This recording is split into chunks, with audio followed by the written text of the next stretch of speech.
E eu não sei se a cópia pro Tim Burton foi entregue ou sequer foi lida por ele, mas uma semana depois o Henry Selick me ligou dizendo: eu li Coraline e eu quero fazer um filme. E isso foi lá por, provavelmente por volta de 2001. Oi, eu sou o Alducho e hoje eu vou trazer 20 diferenças do livro pro filme de Coraline. Eu tô avisando, fica até o final que a última diferença vai explodir a sua cabeça. É realmente impressionante o quanto Coraline ainda é popular hoje em dia.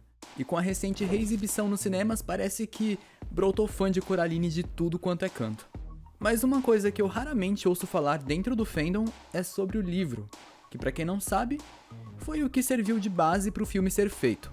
Sim, o filme é uma adaptação de um livro lançado em 2002, escrito nada mais nada menos do que por Neil Gaiman, um autor britânico bem conhecido por outras obras, como Sandman, por exemplo. E a pedido de vocês, eu reli o livro recentemente, que eu já tinha lido lá por volta de 2016, e eu admito que eu não lembrava muita coisa, só alguns pequenos detalhes que são meio diferentes do filme, mas pra minha surpresa, o livro até que é bem parecido com o filme.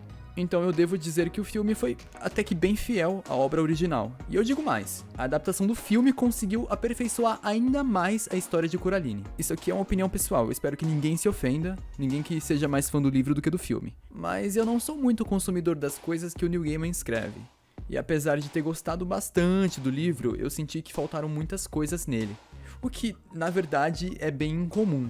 Porque quando você faz uma adaptação de um livro para um longa-metragem, o normal é que as coisas sejam cortadas do filme. Então pra mim foi uma surpresa saber que o filme tem mais acontecimentos do que o livro. Mas ambos são incríveis, afinal, é Coraline, né?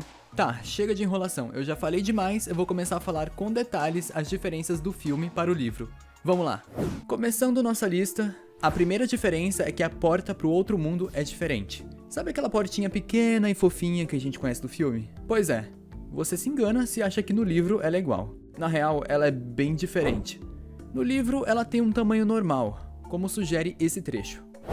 Das portas que contou, 13 delas abriam e fechavam. Mas tinha uma outra, a maior de todas, talhada em madeira escura num canto afastado da sala de visitas, que estava trancada. Na introdução do livro, o autor fala um pouco sobre o processo criativo por trás de Coraline. Ele revelou que o layout do Palácio Cor-de-Rosa foi inspirado na casa que ele morava na época em que começou a escrever a história, já que ele escreveu Coraline para a filha dele, a Holly, que adorava histórias desse gênero quando era criança. Já a porta foi inspirada em uma porta velha de carvalho que dava para uma parede de tijolos que tinha na casa onde ele cresceu. Além disso, a sala onde fica a porta é uma sala de visitas onde os pais dela guardavam móveis antigos e valiosos deixados de herança pela avó de Coraline. E por ter um monte de mobília cara naquela sala, a Coraline não podia brincar lá. E a passagem para o outro mundo é totalmente diferente no livro. Ao invés daquele túnel colorido que a gente vê no filme, na verdade é um corredor escuro e bem assustador, onde a Coraline sente presenças e ouve sussurros enquanto passa por ele. E a segunda diferença é que a Coraline só vai pro outro mundo uma vez antes de voltar a segunda vez para enfrentar a Bela Dama e resgatar os pais. Todo aquele bate-volta que ela faz até metade do filme, antes de começar a estranhar a situação no outro mundo, não existe no livro.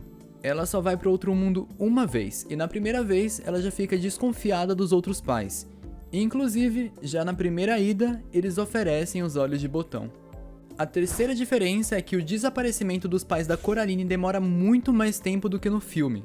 Por só visitar o outro mundo uma vez e não confiar nos outros pais logo de cara, a Bela Dama não demora para raptar os pais verdadeiros da Coraline. No filme, ela dorme apenas uma noite sozinha em casa sem os pais antes de voltar para resgatá-los. Já no livro, o tempo é muito maior, ela chega até a ligar para a polícia, que obviamente o atendente do outro lado da linha não leva a situação muito a sério. Inclusive, ela só descobriu que os pais estavam presos no globo de neve porque era um item que não existia na casa verdadeira, diferente do filme, que a mãe dela tem uma coleção de globos de neve em cima da lareira. Sem contar que a trama dos pais verdadeiros dela é um pouquinho mais desenvolvida no livro e tem até um flashback de uma cena da Coraline mais nova com o pai dela fugindo de um ataque de abelhas. Apesar de ser um personagem importante na história do filme, o Waibe não existe no livro. E já que ele não existe, toda a trama envolvendo a avó dele também é uma coisa exclusiva do filme. A Coraline é uma personagem muito mais solitária no livro e em muitos momentos a participação do Wybie é preenchida pelo gato. Sabe quando o outro Wybie ajuda a Coraline no filme?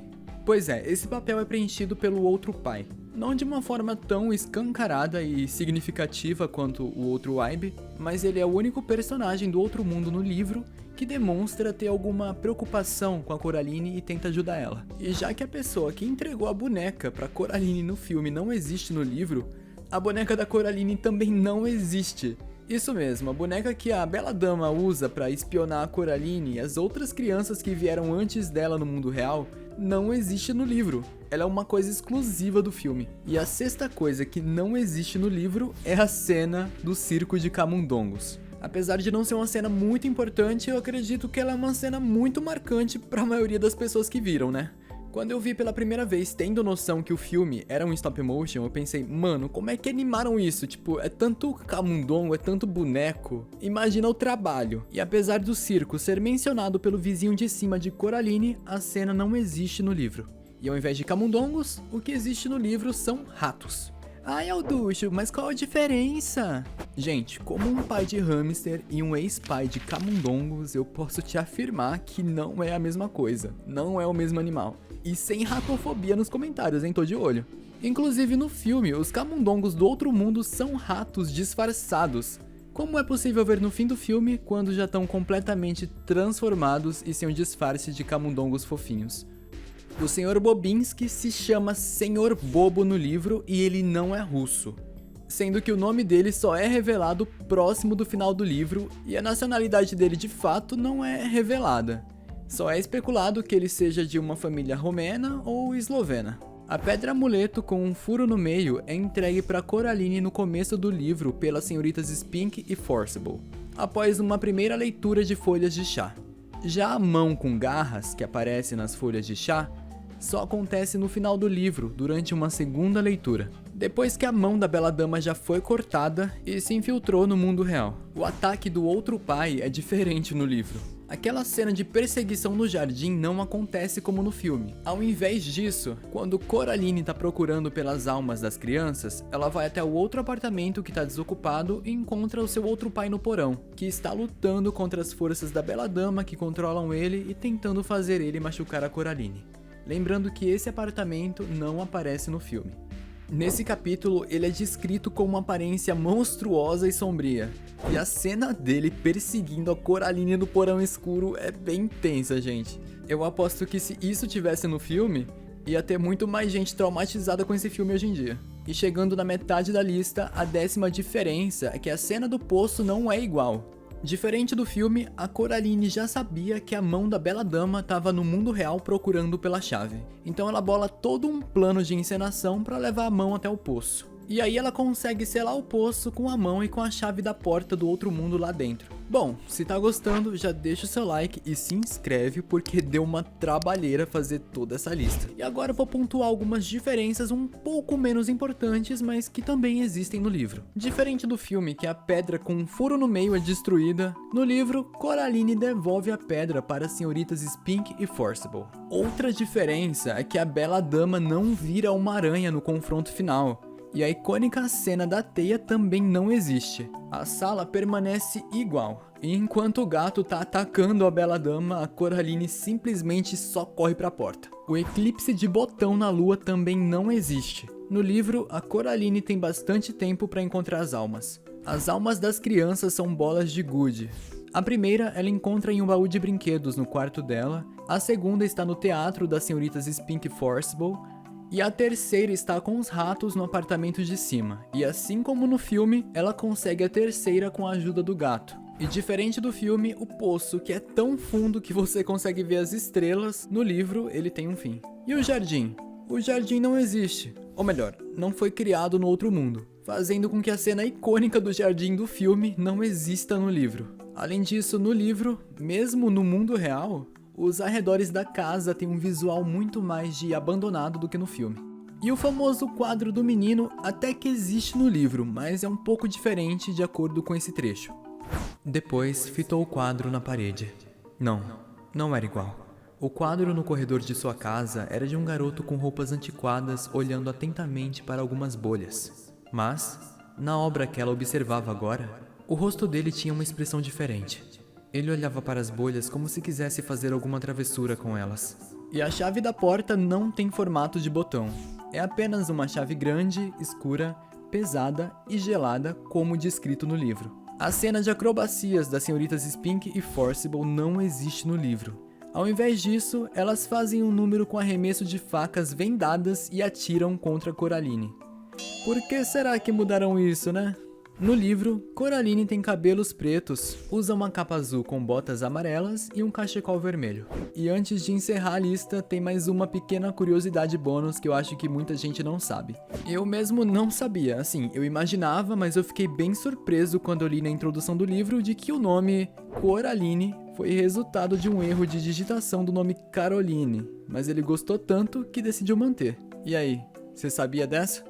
Bom, foram essas as 20 ou 21 diferenças que eu separei. Eu tentei trazer as principais. Qualquer coisa que eu deixei de fora, acredito que não é tão marcante assim e são apenas detalhes ou coisas normais de adaptação. Então, se eu tiver esquecido de citar alguma coisa que vocês consideram importante, deixem aqui embaixo nos comentários para eu ficar sabendo. A alegria da animação de stop motion é que é uma arte muito específica e também muito bela, e não vai ficar datada da mesma forma quando você tentar ver Toy Story. Você fica constantemente sendo jogado para fora do filme por ponderar o quão antiquado o filme parece estar. Então, só concluindo, não existe melhor ou pior, são apenas mídias diferentes. Lembrando que o próprio autor do livro é um grande fã da adaptação e super elogiou o trabalho da Like Studios durante as promoções do filme.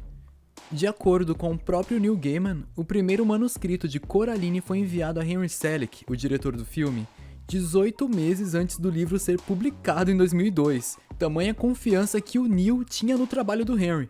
A produção do filme em stop motion, ao todo, levou cerca de 4 anos antes de finalmente ser lançado em 2009. Sendo que já havia um plano de adaptação para longa-metragem muito antes do livro ser lançado. E o filme, por muito pouco, não foi um live action. Inicialmente, o Henry escreveu o roteiro como um filme de live action que teria a Michelle Pfeiffer no papel da outra mãe. Chegou muito perto de acontecer, mas o 11 de setembro aconteceu, aí perdemos o financiamento e não aconteceu, e eu fiquei tão contente por não ter acontecido o live action, porque eu realmente achava que Coraline em stop motion era o que eu queria e também era o que o Henry queria. Esse vídeo foi escolhido por vocês em uma enquete que foi feita na aba comunidade do canal. Então, não se esqueçam de dar uma passadinha lá, que eu tô sempre lá atualizando vocês, interagindo, pedindo opinião, postando curiosidades e também postando algumas besteiras de vez em quando. Vamos fazer o seguinte, se você viu até aqui, comenta "Eu amo Caroline", pra confundir todo mundo que não assistiu até o final. Espero que tenham gostado, até o próximo vídeo, falou!